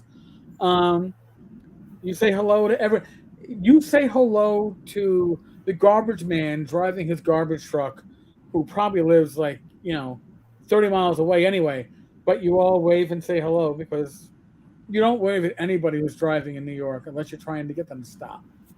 In which case, they're probably going to keep on going anyway. But my neighborhood actually, and it's strange because for a while, unless they were long-term people that you've known for literally 30, 40, 50 years, they didn't stop to say hello. But now I have neighbors that barely speak English and are stopping to say hello. So there's a change in the environment. I'm not sure. Maybe it's because the economy is going to shit and nobody knows they have to rely on their neighbor for a can of beans. I don't know, but they're now more apt to actually make eye contact and and say hello. It's an interesting observation. Kim says, unfortunately, we still have to elect public officials. Well, you wouldn't want them to be appointed because that would be. You just want one random person going, you get a lifetime appointment for mayor. Oh, wow. Awesome. It'd be great if you could actually elect. The problem is, if you look at the stats on people who are already in office, continue to be in office, it's horrific. I mean, you can't get these guys out. They have so many built-in advantages once they're elected that it's almost impossible to get rid of them. So you have career politicians, which, by the way, political work was never intended to be a career work. You read the Federalist Papers, read all the stuff that came out back in the day, and that was written by people who wrote the Declaration of Independence. This was not meant to be. You're not meant to be career politicians. So, anyway. Yeah, I mean, I would be all for term limits. But then again, we had term limits, and that Bloomberg ran on term limits, and then he got elected. And then the first thing then he got rid of term limits. Then he said, "Oh, term limits are great. They're not good at all. We're going to go to 3 terms, but just for one round." Yeah, that was a slick trick. Yeah, I was like, yeah. I don't think that works that way, but in any case, Unscripted and Unchained. Kim, I worked in South Bronx, Hunts Point, for 19 years. I worked there for 4 years in the late 90s, early aughts, and people in the street always said good morning and have a good afternoon. Again, I worked in the South Bronx my early years as a cop, and if you don't work in these areas, if you're an outsider, right, and you're only going through these hard areas once or twice a year, it can be scary as hell because you are obviously an outsider. But if you work in these areas and you get to know the people, you get their respect. You realize that 98, 99% or more of these people in these neighborhoods are hardworking, honest folks that just want to get through their day. And whether you're working for the school system, whether you're a cop, a fireman, working in a health field, Rachel's a social worker going out to neighborhoods like this. She's so blonde that they knew right away she's got to be either a social worker or a nurse because nobody else is coming out our way and just coming into the PJs. But they always treated her with a lot of respect and a lot of love. So, I mean, you just got to earn it, to a large extent. You just got to, not be an outsider, even if you aren't from outside. I guess. Does that make Once again, people are terrible, but person to person, you will find most persons are very good. Yeah. All right, so let's get past the VengerCon. Yes. VengerCon. Oh, by the way, so even though I can't go to VengerCon, I promise you, Eric, I'll take a picture from the Dungeon Hobby Shop Museum just for you, buddy. Okay, I appreciate that. So, Mike, you could do your own blood oath. You know that. I'll go. I might try to get in there incognito and just kind of go in there and see what's up. Hopefully, I won't be discovered. If I am, I don't know. I may not make it back then if I'm discovered. Who knows? You might be part of the magical ritual. Your body might supply enough energy to open up the doorway to child. I'm sorry. I don't mean to mock somebody's religion, but I just can't take. I wouldn't take a Christian ceremony legit at a gaming convention. I would say it's role playing, and poorly done at that. Again, you shouldn't be big dreams.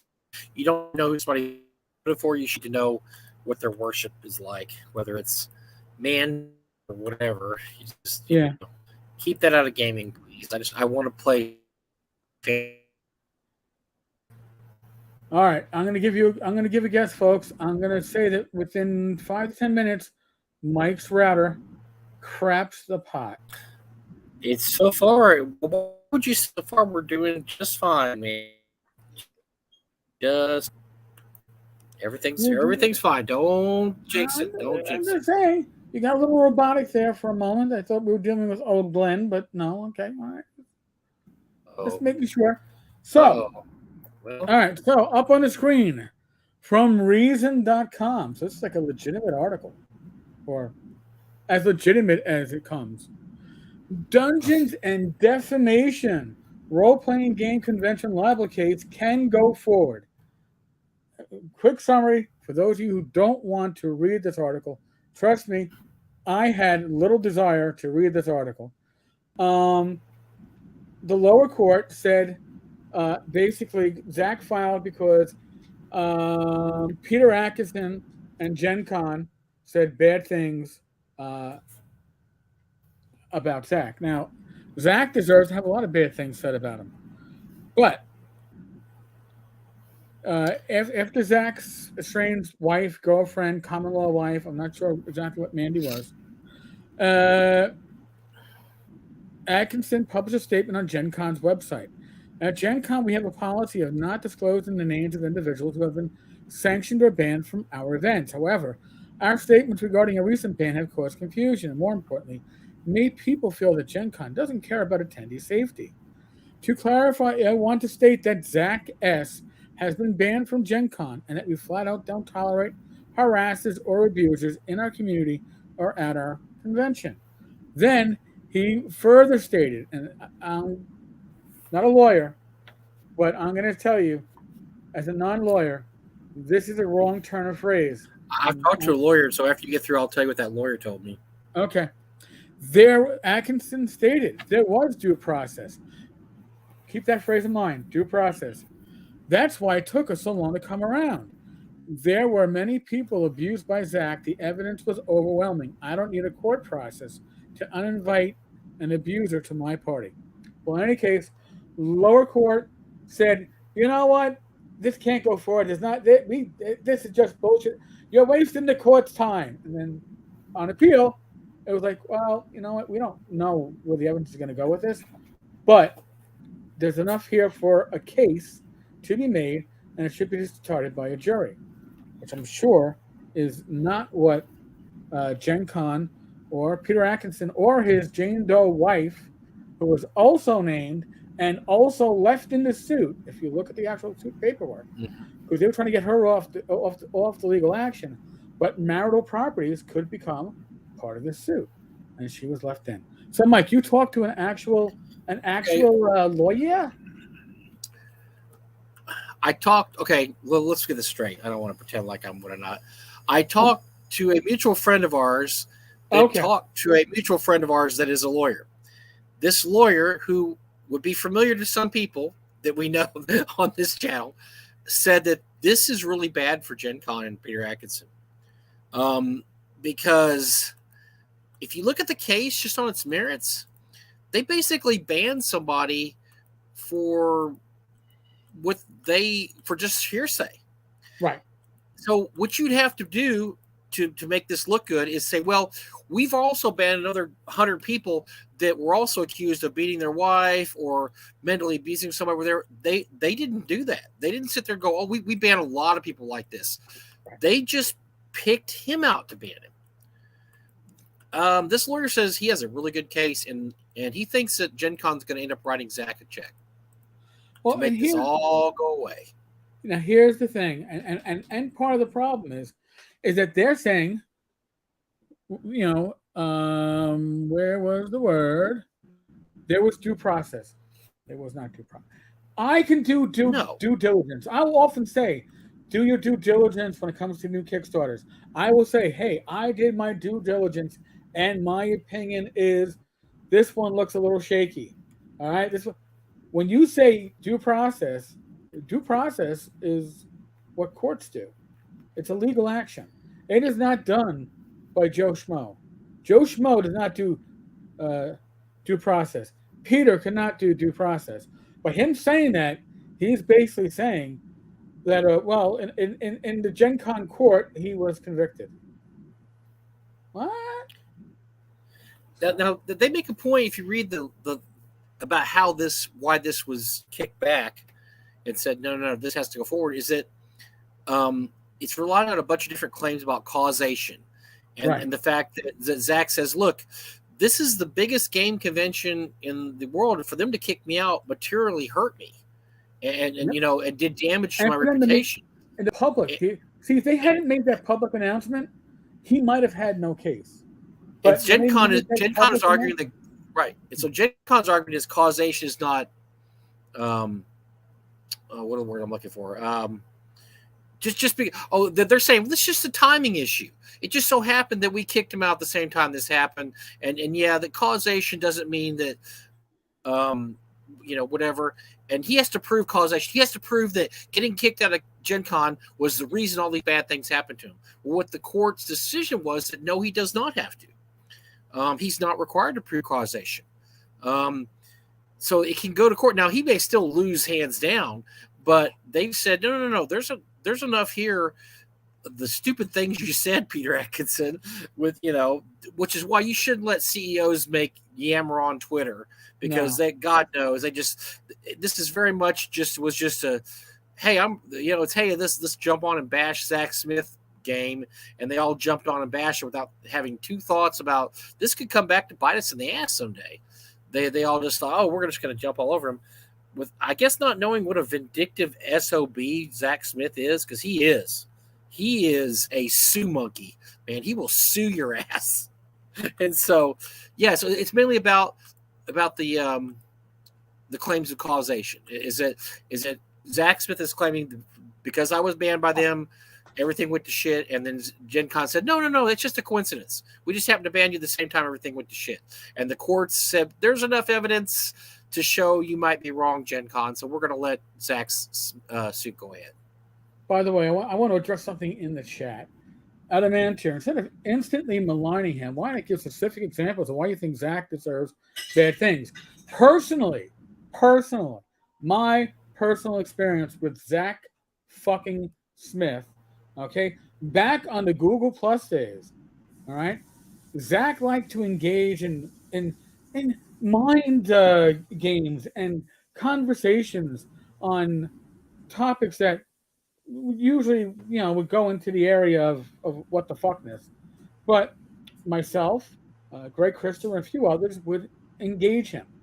And if you engaged him and you were poor at it, you were left in the game because he got to mock you. He got to tear you to pieces.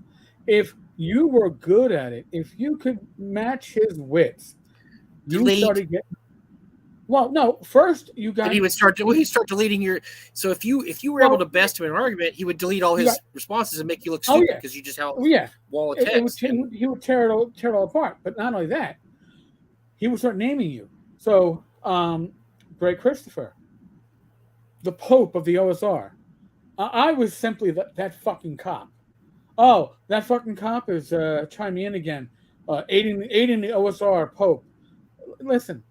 If you can't engage in a fairly civil conversation without calling people names, then you don't have an argument. He couldn't argue with people like I can't argue with Greg. Greg is just a really smart mind. And Zach hated that. So finally, Zach got his blog. Remember, I don't know if you remember this. Google Plus was like, hey, we're going to integrate with Blogger. And now you can use Google Plus for people to make comments.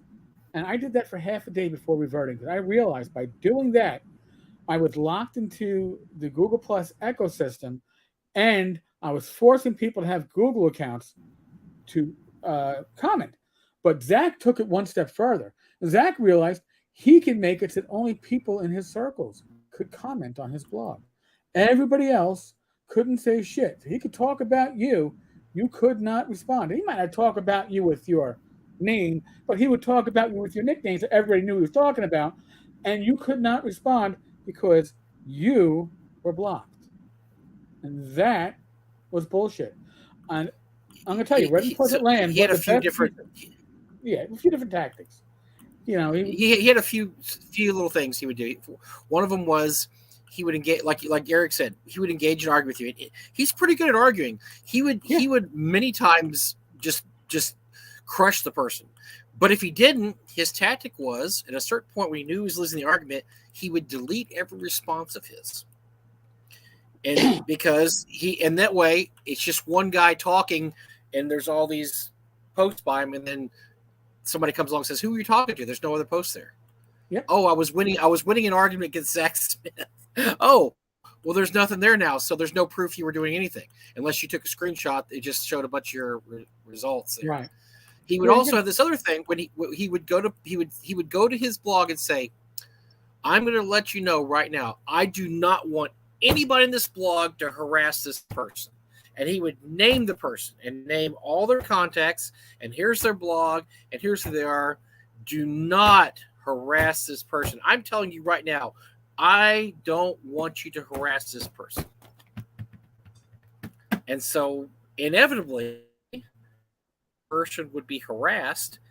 And Zach's defense is always, I explicitly told them, do not harass that person. So how can I be guilty? How can I possibly be guilty when I sat there and told them, do not harass this person? Okay, come on, man. So he would engage these kind of legal definition weird things. So he argued in bad faith all the time. That was one of his main things, was to argue in bad faith and to basically, I'm not worried about. No, if you notice, Zach doesn't sue people in the United States for too much. He wins all his suits in Canada and in Australia, where they don't have free speech.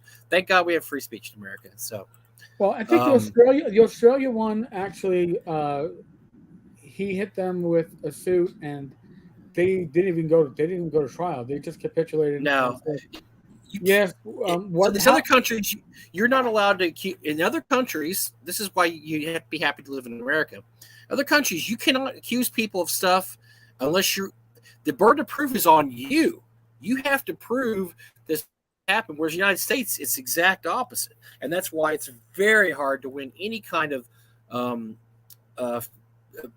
First Amendment kind of case in the United States, because we have freedom of speech. I'm allowed to say Eric is an idiot. I can say that. I don't have to prove Eric's an idiot. I'm allowed to say Eric's an idiot. Now, if Eric wanted to sue me, he'd have to prove that me telling him he's an idiot somehow impacted his life or impacted his financial situation. He brings that to a lawyer. You know what the lawyer's going to say? Well, before he kicks Eric out of the office with, yeah, okay, give me my $50 for this consult. Thank you. Get out of here. Yeah, they're not even going to go for this because there's no case here. So yeah, I'm not too worried about that. But I think Peter is worried, and I think see him cutting a check to make this go away. I don't know. Well, I mean, he's got a lot of money. Maybe he just says, "Yeah, let's just play out. We'll just let this roll." Here's the thing: I've served on a number of juries, one criminal before I was a cop, and a number of civil. And I've never seen a civil trial go to the penalty award phase. It always gets to, it gets to, all right, first part, liability. And you find liability, or you find, yes, we find that the defendant did make these libelous statements or slanderous statements. At that point, before the jury is even out of the box, the lawyers are already making a deal. Because if you put it in the hands of a jury, they may say, yes, you did it, but, Zach Smith, he looks like an asshole, so we're awarding $1. Or they can go, yeah, wow, $1. You win, brother. You win. Here's your $1. Right. Yeah. Right. Or they can say something like, wow, that Peter Atkinson, what a pompous douchebag he comes off as. $100 million in favor of the complaint. You don't know. Yeah. Both sides do not want it to get to the jury. No, both sides are like, no. And that's why I think Zach was willing to settle for that guy in Australia, just reading an apology on YouTube very quickly and very unenthusiastically reading that apology, because I think that's pretty much all he asked for, right? Was that you have to get on YouTube and you have to apologize that you accused me of something I didn't do. And yeah, I mean, that's probably, honestly, that might be what Zach's looking for here too. Maybe he just wants to hear a public admission from Atkinson that I shouldn't have. Yeah, I was wrong, and I shouldn't have banned him from Gen Con. And because I'm sure I can't see where Zach is really excited about going to Gen Con ever again. I mean, he just wants them to say we screwed up and we shouldn't have said that about you. And because they probably shouldn't have. It was stupid. Unless they're banning everybody with accusations of of girlfriend beating or wife beating or assault, it doesn't even they're not doing this equally. They're just picking and choosing, and that's exactly what Zach's bitching about. Right, and from what I've seen of the case, and I haven't looked at it in a long time, it seems more like emotional harassment, emotional abuse, um, physical abuse. I didn't see any of that stuff. And that's These what are makes all it so, allegations. yeah. But that's what makes it so shaky too. Is that you're right? I mean, Mandy never filed any police reports, and I don't believe she ever said he physically abused her at all. So you're No, having to prove emotional abuse with no filed police reports. It's a bad situation all around. It was look. Let's put it this way: people in the industry really dislike Zach Smith for any number of reasons. Some of the ones we've given you, other stuff too. I mean, even people he's worked with can't stand him. The guy he right. did, I can't remember. Blue Medusa can't stand him. They can't stand each other anymore. So even people he worked with can't stand him. So Oh, this Patrick was Stewart. everybody's chance. Yeah, Patrick Stewart. This is everybody's chance to pile on Zach. And this is basically what it was. Let's pile on Zach. And so everybody gleefully piled on Zach. That was exactly what what was supposed to happen, and that's what they did. And so this is like Eric, you said, Eric, this is all emotional. This is all about emotion. Yep.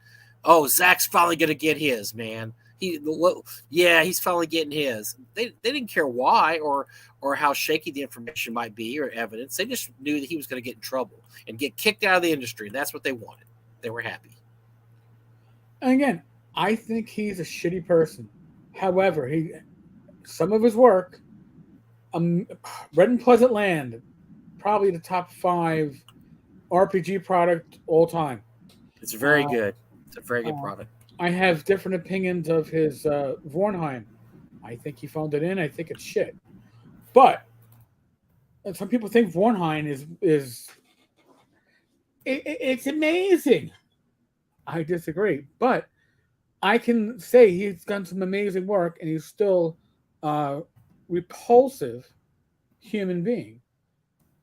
Again, we're talking emotional reactions to my own history with Zach. You even left out something, Eric. What? At one point, I think he had thrown down the gauntlet to you that, well, if I said anything that's wrong, you let me know, and I will research it, and I will come back and apologize if I'm wrong. And remember that? Yes. And then you pointed out where he was absolutely 100% wrong about something, and he said, "I'll get back to you on that." Yeah, I'll have to evaluate that. Yeah, I never did. When I'm through evaluating that, I'll get back to you. This is something he was absolutely 100% wrong on, and you called him on it. You said, "Okay, you're wrong about this." What do you say? I'll look into it. I'll research it. Then I'll get back to you. He had no intention of ever getting back to you. No, because it was a false. It was a false offer. He was never gonna get back there. And this is what I've heard about Zach. And I've had personal interactions with Zach that were actually pleasant. But there's one thing you understand about him. If you agree with him, you're his best friend. He will make you feel good and praise you and say you. I remember I said something about story gamers once about it's not really old school D&D and this and that. Well, and I just took a run at story gamers about how crappy their stuff is. And he sent me an email praising me. Said, "Man, you hit it right on the head. You're absolutely right. This is why we're better than them, because story gamers, they're shitty people." I was like, wow, Zach Smith agreed with me. But if I ever the one time I disagree with him, he held a grudge for 2 years. And whenever I would appear on a blog, he would post under me trying to demean whatever I said, just because of that one thing we disagreed on.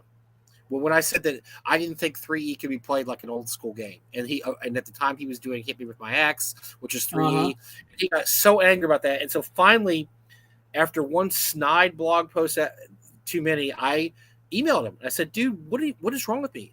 "Well, 2 years ago you did this thing." And that's basically what it was. He said, 2 years ago, you told me that you couldn't run a game in 3E old school, and you were wrong.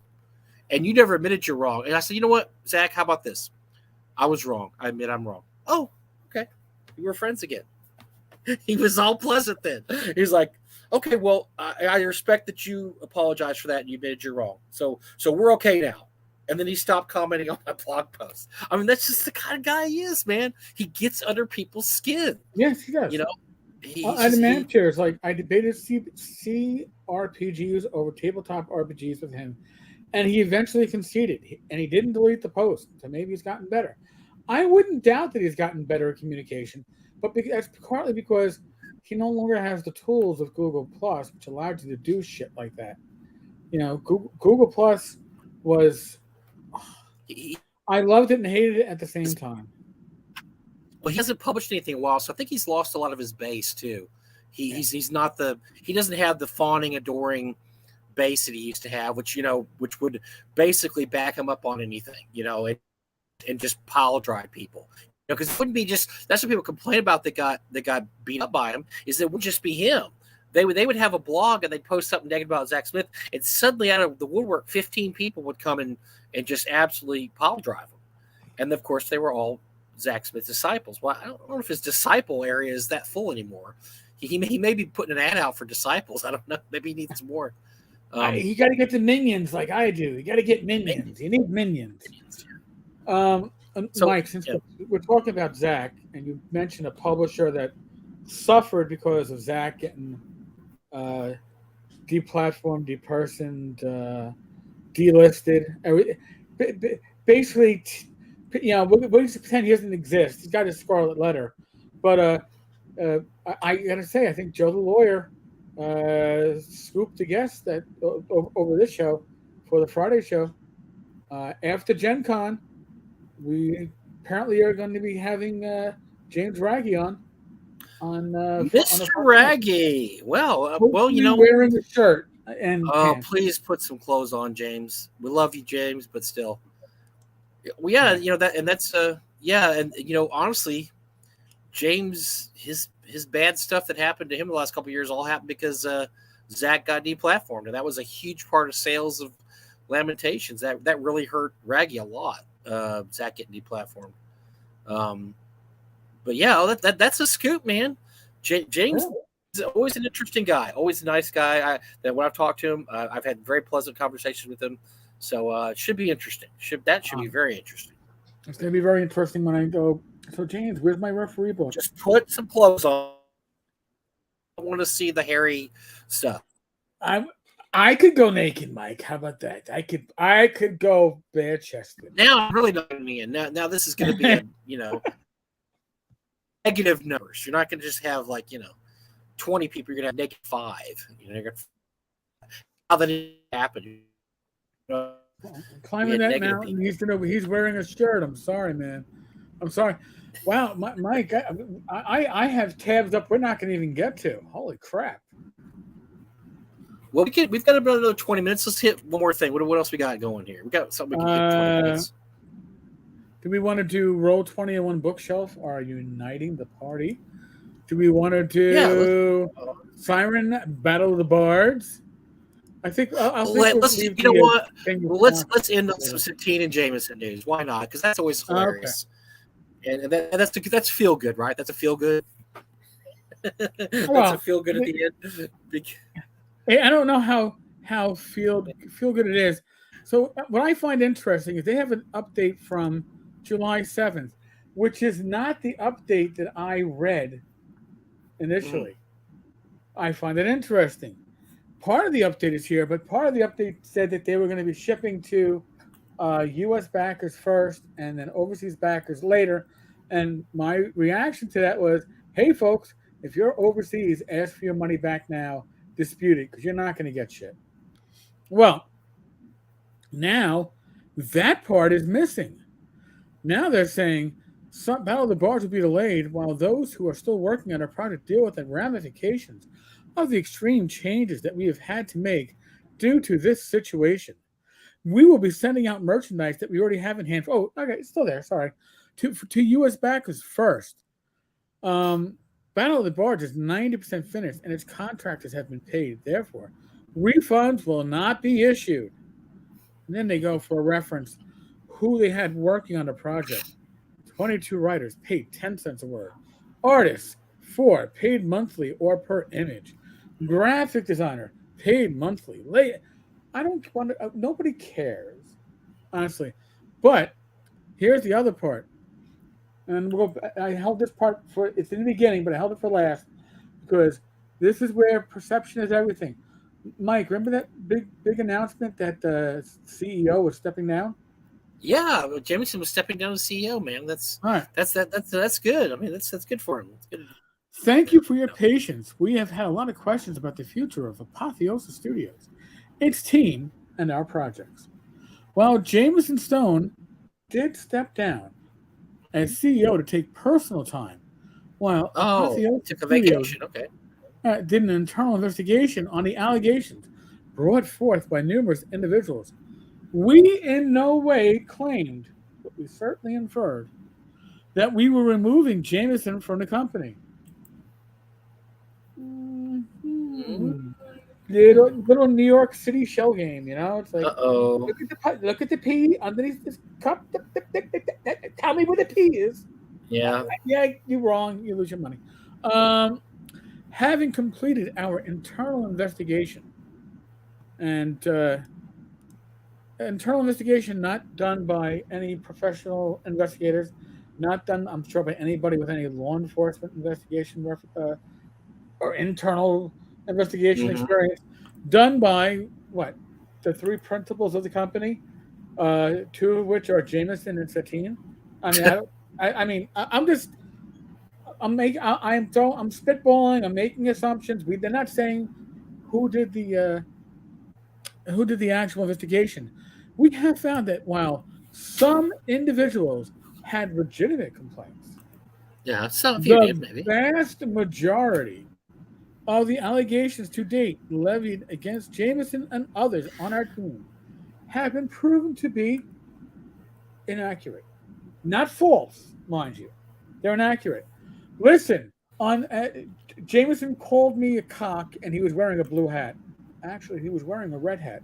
So your statement is inaccurate. Uh, Jameson will directly address major allegations and misinformation within the month. Mhm. I again, Yeah. they're not saying that anybody was wrong. That any no, their allegations were inaccurate. It's 90% true, but 10% it's inaccurate. I God, semantics, man, semantics. He stepped down as CEO. We never said he left the company. He stepped down as CEO. Doesn't that really mean you're leaving the company? No, no, no. He just stepped down as CEO. He's still owns the company. We just inferred. So, I what a if you have a Kickstarter. My opinion. I'm making a suggestion. I am certainly not a professional at this, but if you have anything from Apotheosis Studios that has not shipped yet, I would suggest that you dispute it. You're not going to get a refund. They've already said that. No, but well, you might if you pay with a credit card through Well, you can whatever. dispute You it. can always just pay Yeah, through your credit card, and you should get the money back. Um, right. yeah, this is what I mean, this is a joke. It's like any other so-called company that investigates itself and found they're completely innocent of all wrongdoing because we investigated ourselves and didn't find any problems. Yeah, it's most of the time that's not legit. You should have you need to have somebody outside the company come in and do a but they're not interested in telling you that in really doing anything at this point. I think they just want to take their money and run. They're not really interested in dealing with people anymore. Look, they're not really going to be welcome anywhere, right? I mean, what con's going to have them? And the people we know, Gamehole Con doesn't happen this year. Gary Con's not going to happen last year. That's at least what Luke said. Where are they going to go? Where they? Nobody wants to have these guys anywhere. They got booted out of Origins. North Texas needs influencers, No, man. well, it's not our style really. But I mean, Gen Con is Gen Con booted them yet? Gen Con, I Uh, think had some issues. So I yeah, would they're like to think so. I don't know. No, Satine said that she was canceling her events or her events at Gen Con were oh canceled yeah, okay. for safety issues. Now remember, Safety issues because safety issues. The good old Now safety issue Gen excuse. Yeah. Con, unless you're Zach Smith or the quartering will not make announcements about you being booted. They only identify. Did the quarter get beat up in Gen Con? The guy, what's his name? He got beat up. He Yeah, got beat up I off forgot about that. premises, Yes, and I remember he's that. the one that got removed from Gen Con. Well, eventually the other guy did too, because Eventually, the other guy got a call. Yeah, he got charged with assault eventually, and he had to settle up. And I think he's back, and I think the quartering guy's still banned. I think yeah. the guy who assaulted him is I, okay now. well, After and he paid his I fine. never listen. The quartering can be, he can really be a pain in the ass. All right, I've watched him in a couple of times. Some of his stuff about nerd related topics, but it doesn't deserve to get physically beat up. And being the victim of an assault should not get you banned from a con. He was with Alex Gygax at the time, so I got to hear the story from Alex Gygax because they were actually hanging out together and leaving a restaurant together. And so Alex got to see it right up front, and that's pretty bad, man. He just got came up and cold cocked him. So, but yeah, so yeah, that's he's probably. I don't think anybody's going to cold cock Satine. I don't know. Maybe if she feels unsafe, I guess she's probably doing the right thing. But it seems to me this is more a face saving measure than anything else. Hey, because look, she's going to go there, and yes, there'll be some adoring fans there that said, "Oh, we know you didn't do anything wrong, Satine. We still love you." But then there might be a few assholes there that go, "Hey, man, you ripped everybody off. You're a jerk." And do you really want to put up with that for a whole weekend? Random people come up to you, just calling you every name in the book, and then of course, I'm sure someone will throw out her porn career. I mean, they'll be cruel. People are cruel. Well, oh yeah, they'll definitely. say ugly things to her. So. Mike, I'm going to tell you right now, you have made the quote of the night. You said, yeah, you did. Ready? Okay. You said somebody was going to cold cock Satine. I didn't even try. That just shows you, man. It's just magic. Whenever I open my mouth, it's absolute fucking magic. Somebody needs to make a ringtone out of that. Cold cock Satine. But yeah. So what? Why should I can understand her not wanting to put up with that shit. I mean, why would you want to? And and then there's no explanation for the stuff they did anyway. There's too many people that have come forward and said they acted this way. You can't just say, well, one person said this. Okay, well, here's my side of the story. Two people. No, there's like 17, 20, 30 people that have come forward and said, hey, they're really shitty human beings. And here's what they've done. They're inaccurate, though. Come on, they're not wrong. Rather than have to issue apologies every 5 feet you walk in the hall, just don't show up. And if they're smart, they'll lay low for a couple years and they'll make their triumphant return, at some point, and everything will be forgotten or forgiven, and Marcel has a question for you, by the way, because I can't handle this question. Where do you recommend to place B2 close to Hamlet? I have not played in the world of Greyhawk a long time, but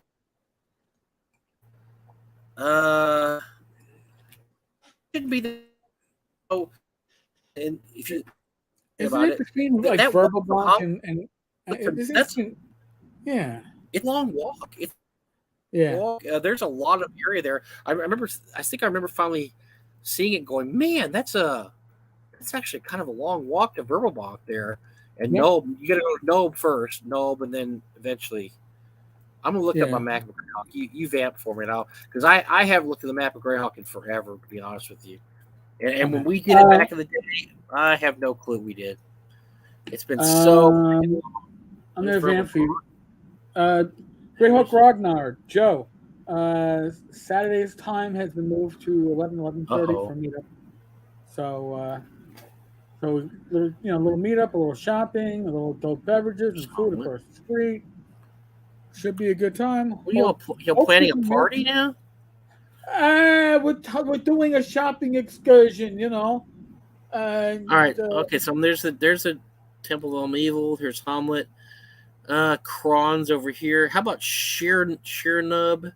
Well, I'm looking though. Oh, it has to be the keep on the Borderlands. So where's there a lot of nothing here? There's not a lot of nothing here. There's a lot of little towns here. There. The Kron Hills. I'd stick it somewhere in the Kron Hills. I'm looking right now. Those Cron Hills are kind of salty, man. There's some big hills here, and there's not a lot of civilization in the Cron Hills. There's a place called Rock Hall. There's a bunch of dwarf shit there.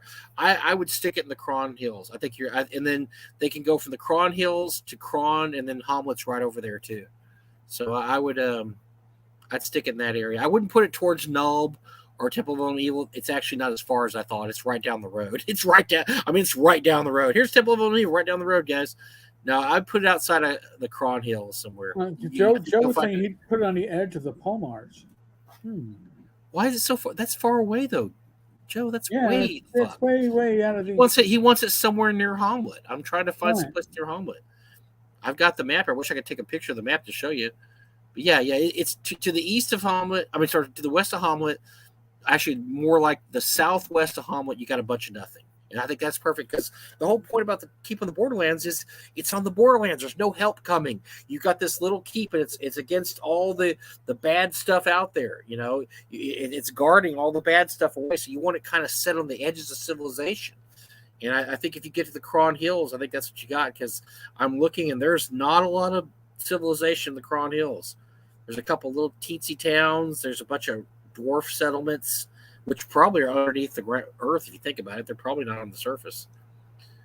But yeah, that's the problem. See, Joe is thinking about it too hard. He's trying to work in some more famous stuff. You gotta find the edges, man. You gotta find someplace nobody's been. When we did Greyhawk, we never liked to adventure places where everybody talked about. We were always finding some little tiny corner of Nyrond or I don't know, the Kingdoms of Ius.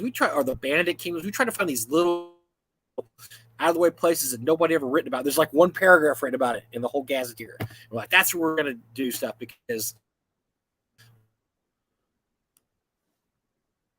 bonk or oh God forbid we were with the city of Greyhawk. That was out. We were gonna do. We were just in the middle of nowhere. That was the fun. That was what was cool. We had a campaign one time that went to the Bright Desert. It was kind of fun.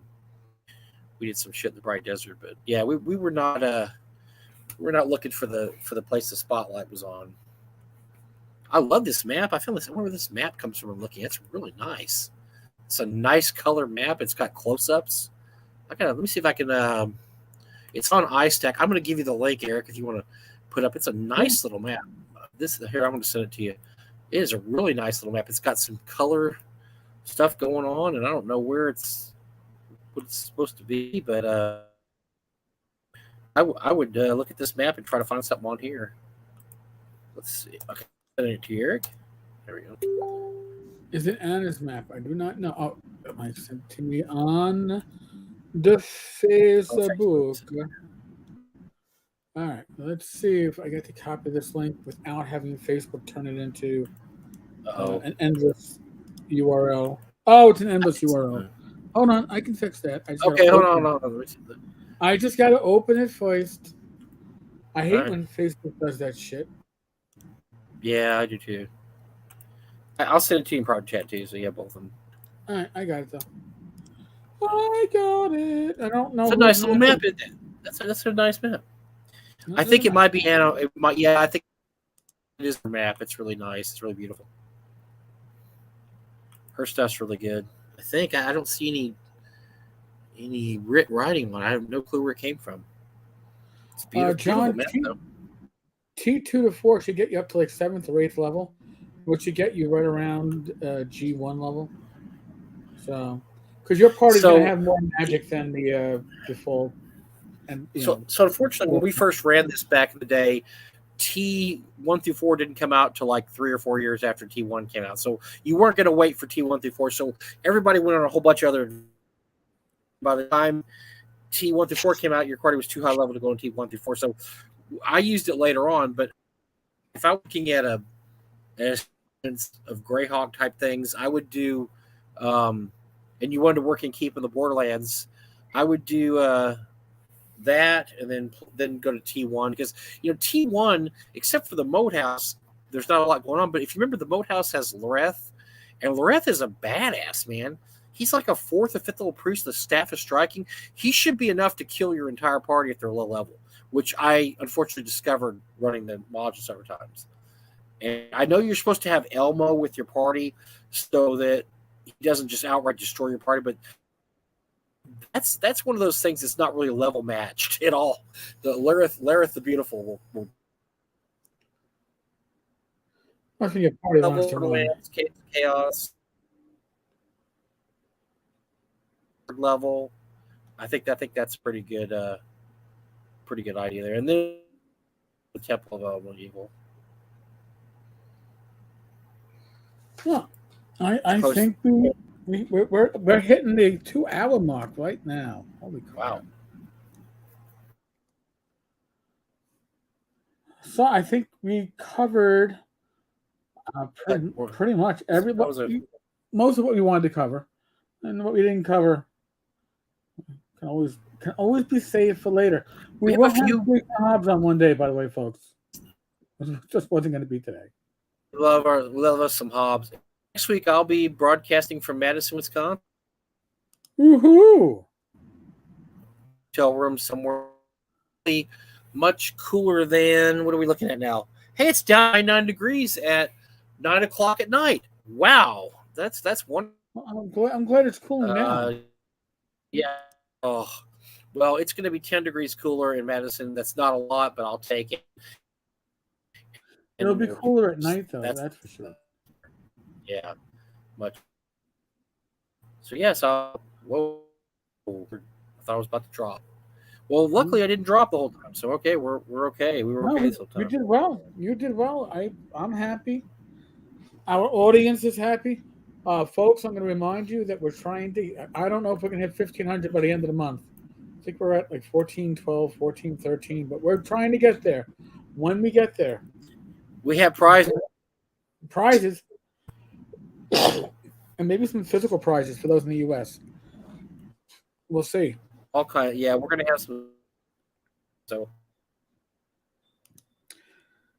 it's 72 degrees. Like it, it's fun. Damn.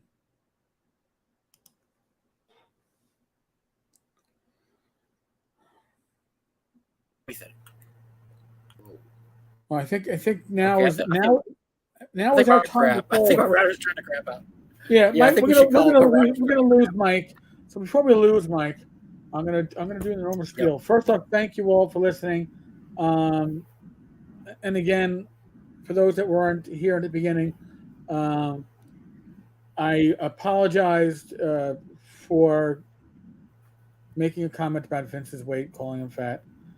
Neither Mike nor I should be calling anybody fat. That's besides the point. You did not kink shame him. You did not kink shame him. I did not. No. I kink shamed Ken Whitten back in the day. Ken Whitten got kink shamed. We're sorry about that. We didn't realize we shouldn't have done that. In this one. Yeah, so I sincerely apologize for that. And my comments about Vince and his Catholicism, his Christian attitude, was really aimed at the actions that he did, not at where he is now, because I cannot speak for where he is now. So just wanted to make sure for those that weren't here for the beginning, you can go back to the beginning and watch all that shit. But that's the highlights. All right. Folks, as always, thank you for listening. Thank you for commenting. Our live crowd getting to the point where I'm going to have to hire somebody to take care of the chat. So I was like, how far behind? I'm like behind like 20, 25 chat. Yeah. Holy shit. Seriously, folks, thank you all. Really. And the number of PMs and emails and text messages I've gotten over the last couple of days, it's humbling. It really is. I did not know I touched upon some of your lives, so thank you. Other than that, as always, we're still in the midst of the world of COVID. At this point, it just says, use your common sense. All right? I think you can do that. BA5 is bad, so be careful. Just be careful out there. Yeah. Other than that, be safe, be well, God bless, roll those dice, roll them well. I will be back again tomorrow with a regular, probably afternoon recorded cast. Discord server, 9 p.m. tomorrow night. We do a hangout. We'll see who joins us. Sometimes it's Mike, sometimes it's Glenn, sometimes we even get Courtney Campbell, who was in our audience before. We never know who's going to show up. So, it'll be a great time. We love our hangouts, and it's a great way to relax and release. All right, folks. On that note, we're out of here. Laters. Here.